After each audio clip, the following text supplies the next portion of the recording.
நம்ம மறந்துவிட்ட பொருட்கள். கடந்த காலத்தில் அதோட உதவி பெரியது. இப்போ மறக்க முடியாத ஞாபகத்தை ஏற்படுத்தும் தொழில்நுட்ப பொருட்கள். காலங்கள் மாறினாலும் இதனுடைய முதல் தாக்கத்தின் நினைவுகள் எப்பொழுதும் அழியாது. இந்த காணொளியில் முதலும் கடைசியுமாய் இந்த பொருட்களை வச்சு பார்த்துடுவோம். எண் 5 பேஜர். இது 1949 வெளியிடப்பட்டிருக்கு. இதை நம்ம எண் அழுத்தி தொலைபேசி. இதை எப்படி பயன்படுத்துவோமோ அதே மாதிரி பயன்படுத்தலாம். ஆனால் 2-4 பட்டன் தான் இருக்கும். யாருக்கிட்டையாவது பேசணும்னா இதில் குரல் தகவல் கூட அனுப்பலாம். 80, 90, 2000 இந்த காலகட்டத்தை சேர்ந்தவங்களுக்கு கூட தெரியும்னு நான் நினைக்கிறேன். முதல்ல பார்த்துருக்கலாம், அப்புறமா வாங்கியிருக்கலாம், அதுக்கப்புறமா பயன்படுத்த கூட தெரிஞ்சிருக்க வாய்ப்பு இருந்திருக்கு.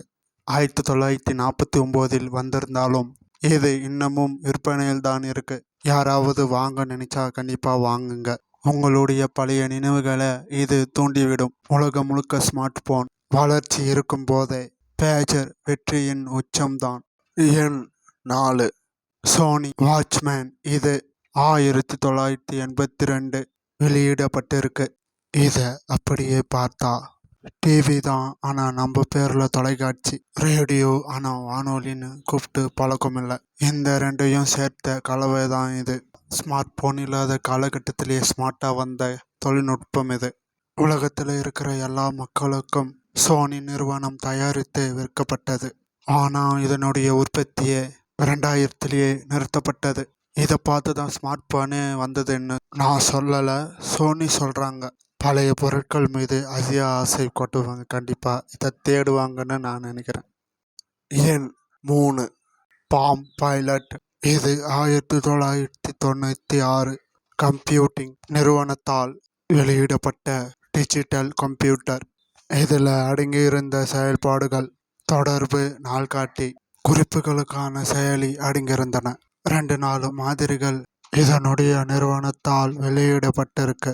1990களின் இது வந்த காலகட்டத்திலும் சரி, இதற்கு பிறகு வந்த காலகட்டத்திலும் சரி, 2000களில் தொடக்க காலகட்டங்களிலும் பிரபலமாகத்தான் இருந்திருக்கு. இதே மாதிரி தான் ஒரு போனில் பார்த்த மாதிரியே இருக்கு. இதுதான் பாம் பைலட். இது இன்றைய ஸ்மார்ட் போன்களின் முன்னோடியாக கருதப்படுகிறது. எண் 2 டிவிடி பிளேயர். இதுவும் 1996 தான் வெளியிட்டு இருக்காங்க.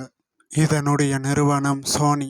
90-2000 சேர்ந்த பசங்க கண்டிப்பாக இதை பார்த்த உடனே ஹாலிவுட் படங்களை தான் அதிகமாக பார்த்துருப்போன்னு நான் கண்டிப்பாக சொல்லுவேன். ஆனால் அதில் 100க்கு 50 தான்னு சொல்லவும் போகிறதில்ல, நினைக்க வைக்கவும் போகிறதில்ல. இதுதான் உண்மை. நூல் கம்பி இணைப்பு இதெல்லாம் இணைச்சி படம் ஆரம்பிக்கும் போது ஒன்று வருமே, அதெல்லாம் வேற லெவலு. மறக்கவா முடியும்? இப்போ கூட போய் பார்த்தா கூட டிவிடி பிளேயர் விற்பனையில் தான் இருக்கு. சரி, இன்னும் வாங்கினாலும் இல்லையானா ஏற்கனவே வச்சிருந்தாலும் எங்கடா சிடி வாங்க முடியும்? தொழில்நுட்பம் வளர்ந்ததால இதோட மதிப்பும் குறைஞ்சிடுச்சு. ஒரு நல்ல பொழுதுபோக்கு நினைவுகளை தந்திருக்கு. எண் 1 ஹாட்ஸ்பாட் கணினி, மடிகணினி. இப்போ நம்ம எல்லோரும் பயன்படுத்துகிற ஸ்மார்ட் போன் வரைக்கும் ஹாட்ஸ்பாட் என்னும் ஒன்று தேவையா இருக்கு. 2016 இதை முழுமைப்படுத்தது ஜியோ தான். இது மொபைலுக்கு மட்டும் இல்லை, மடிகணினி என்னும் லேப்டாப்புக்கும் தான். இப்படி எடுத்துட்டு வந்த ஜியோவையை பார்த்து தான் ஏர்டெலும் 2017-18 அதே நாங்களோட போட்டிக்கு வந்தாங்க. கண்டிப்பாக இதெல்லாம் தேவைதான். இன்னைக்கு இருக்கிற காலகட்டத்திலையும் மறைக்க முடியாது. இனிமே வரும் காலங்களில் இது போல தொழில்நுட்பங்கள் வளரதான் செய்யும். இதை யாராலையும் தடுக்கவே முடியாது. உங்களுக்கு இந்த காணொளி பிடிச்சிருந்தால் லைக், ஷேர். இதை பற்றி உங்களுடைய கருத்தை கீழே கண்டிப்பாக சொல்லுங்கள். பார்த்தபடி சேனலை பிடிச்சிருந்தா சப்ஸ்கிரைப் பண்ணுங்கள்.